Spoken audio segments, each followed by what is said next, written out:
मैं डॉक्टर सुशीला गुप्ता पिछले more than 35 year से प्रैक्टिस कर रही हूँ नॉर्थ दिल्ली में as a gynaecologist and obstetrician. आज हम बात करेंगे सबसे पहले हिस्टेक्टमी। हिस्टेक्टमी क्या होता है?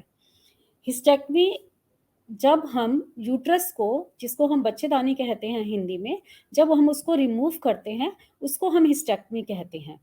हिस्टेक्टमी बहुत तरह से की जा सकती है, जैसे कि ओपन, जो कि बहुत साल पहले तक हमेशा हम ओपन ही करते रहे थे, एब्डोमेन में कट लगा के करते हैं, उसको ओपन हिस्टेक्टमी बोलते हैं।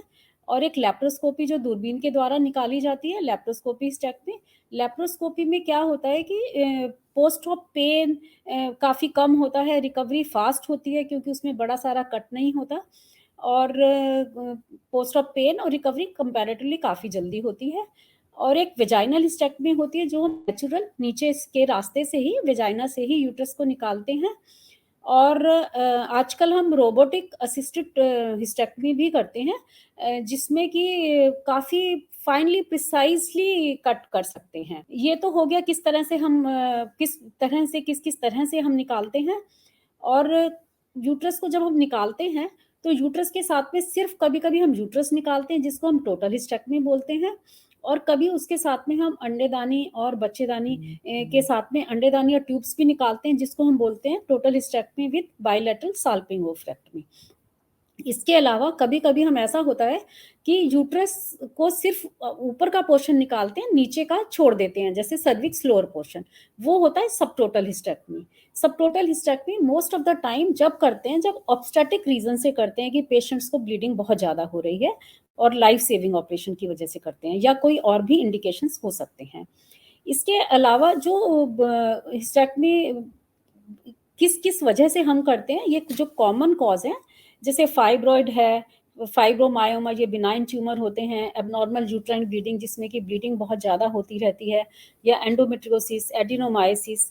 कभी कभी जैसे बच्चेदानी नीचे आ जाती है, जिसको हम बोलते हैं प्रोलैप्स यूट्रस, उसमें pelvic floor, chronic pelvic pain patient को रह सकता है, पेल्विक इन्फेक्शंस।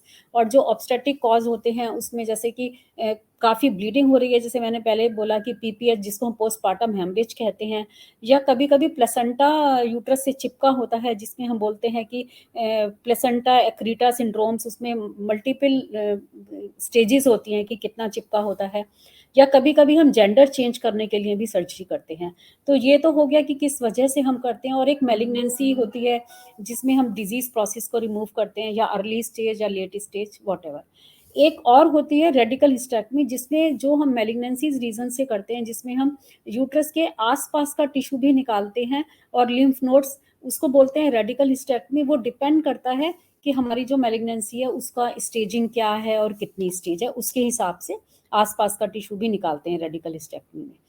और ये जो हिस्टेक्टमी एक तरह से आम तौर पे जो होता है, इलेक्टिव सर्जरी होती है, हम प्लान करते हैं हिस्टेक्टमी को, और फिर पेशेंट को पूरा वर्कअप करके, प्री ऑपरेटिव वर्कअप करके तब करते हैं। लेकिन कुछ कुछ कंडीशंस में ये इमरजेंसी हिस्टेक्टमी भी होती है, जब ब्लीडिंग बहुत ज़्यादा होती है, या तो गायनी रीज़न से, मोस्टली ऑप्स वाले रीज़न होते हैं डिलीवरी के दौरान करते हैं, वो उसमें हम इमरजेंसी हिस्टेक्टमी करते हैं।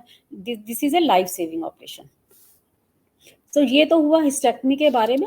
और मुझे लगता है कि एक थोड़ी सी आपको मोटी मोटी जानकारी मिल गई है कि क्या हिस्टेक्टमी क्या होता है, किसको कहते हैं, और हिस्टेक्टमी में क्या क्या तरीके होते हैं, किस किस रूट से हम निकाल सकते हैं, और जो कॉमन रीजंस हैं वो क्या क्या हैं।